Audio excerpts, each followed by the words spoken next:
Good afternoon, I'm Evan Robertson and this is Partly Skimmed. We skim the top off today's news and leave you with a glass of refreshing truth. We've got an amazing lineup for today's show and our guest is a small man with an even smaller... Oh, wait a minute. We go now to Clayton, Georgia where I'm just receiving word that an interesting event is unfolding. I'm being informed a local woman is seriously injured after her horse collided with an oncoming vehicle while she attempted to enter the highway. Paramedics on the scene have described the woman as being in critical condition. The rider, now being identified as Heather Dornell, 22 of Clayton, is being airlifted to a nearby hospital. Authorities on the scene believe alcohol may have been a factor. The horse escaped unharmed. The driver of the car, along with his two children, are very shocked about the whole incident. All passengers are currently being taken to the hospital for treatment. No matter what your ride is, don't booze and cruise. Across the 49th parallel in Edmonton, Alberta, we go live to a foiled theft attempt. An Edmonton man is just being arrested after authorities apprehended him with the aid of a police dog. The man was arrested in regards to his role in a robbery. Edmonton police spokeswoman Karen Carlson said the dog and his handler followed a trail of discarded beer, a cooler, a handcart, and pieces of clothing to a nearby apartment building. Police say the man is wanted in connection with the theft of a beer truck. The truck was stolen several days earlier when it was abandoned after a collision.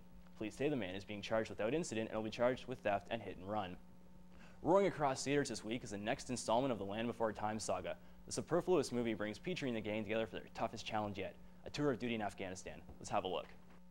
You know what really grinds my gears? Al-Qaeda!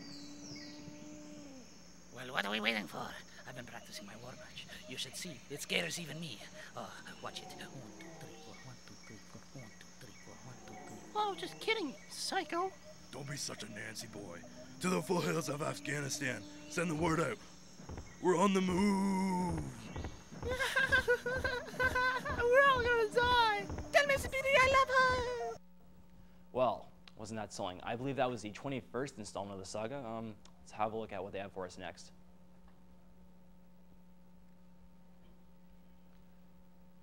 Well, every day people come together at pool halls around the world to prove they've got it. Players destroy one another on the felt battleground that is professional billiards. Today, in a tribute to the sport, we're going to be taking a look at last night's game between two heavyweights. The competition was cutthroat. It was between local legend Chad and whoever could handle the intense $10 tournament fee.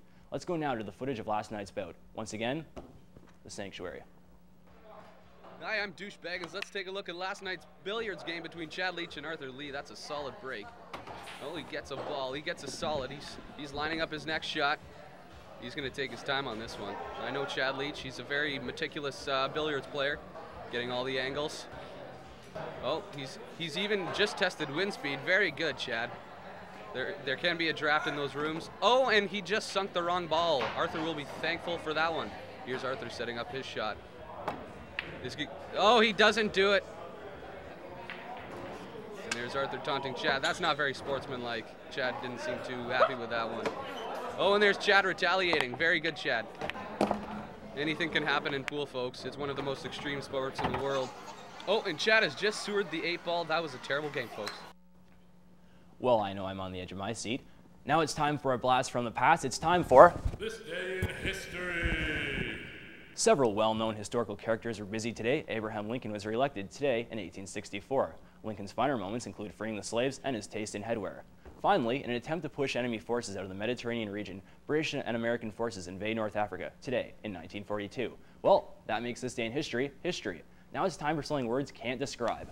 Phrase of the day. Today's phrase is brought to us by Jessica Simpson. Jessica claims canned Pepsi doesn't cut it, and the pop princess has been known to throw tantrums when she couldn't get the bottled beverage on set. Thus today's phrase, that can doesn't cut it. Jessica's can didn't cut it, and now Nicholas Shea wants his money back. Unfortunately, the segment cannot go any further, and we'll take a quick commercial break. See you in a minute. Being a broadcaster is tough work. Answering phones, getting makeup done, and being on air is all in a day's work. That's why when I'm confronted with nasty, naughty little stains, I use Tide to Go. Press the applicator tip onto the stain and rub. It's really simple.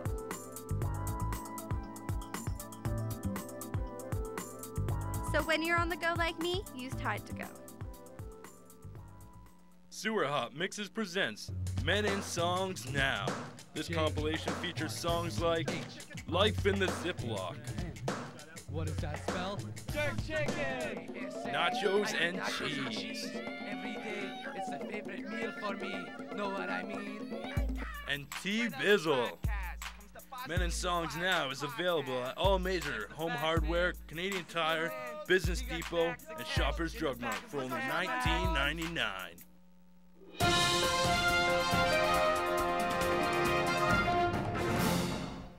Well, wasn't that just lovely? Now it's time for an interesting character who lives in the newsroom. JM. JM, are you there?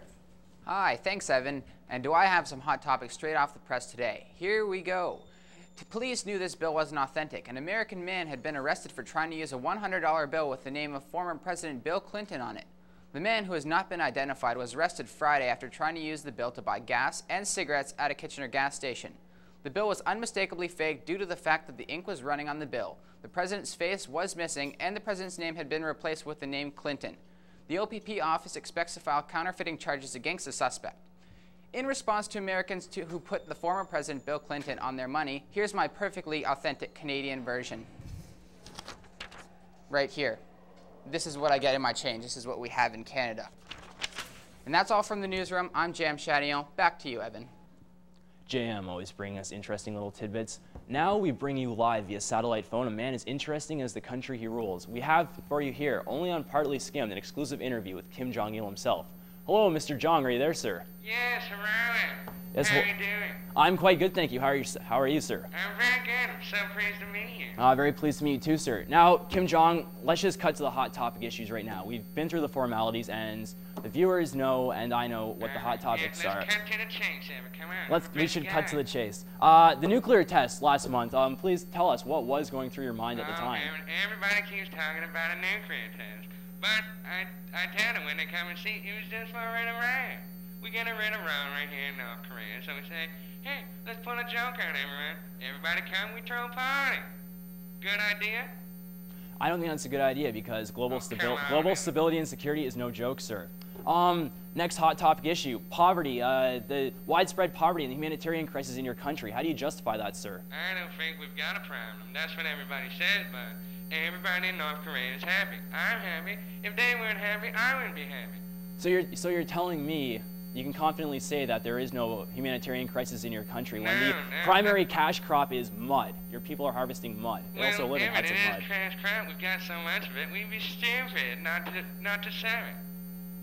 All right, and finally, your arch nemesis, George W. Bush himself. Tell me, what do you really think about the old bean? I'm not a very big fan of him. I've watched the Wayne Newton flicks, and I'm not, I don't very much like cowboys. And really, we've never met too much because, frankly, I don't want to meet him. He's a cowboy, and he just doesn't spark my interest ever, not like you. Oh, well, thank you. Unfortunately, sir, we are going to have to let you go. It's been a pleasure having you. You're welcome back at any time, but goodbye. Bye-bye. Thank you. Thank you very much. Well, it's been a lovely time we've had here this afternoon, but unfortunately, it is time to grab today's show by the horns and put it out to pasture. Don't forget to stay tuned for our next show entitled The Hour with JM. I am Evan Robertson. This is Partly Skimmed, and I will see you next week. See you later.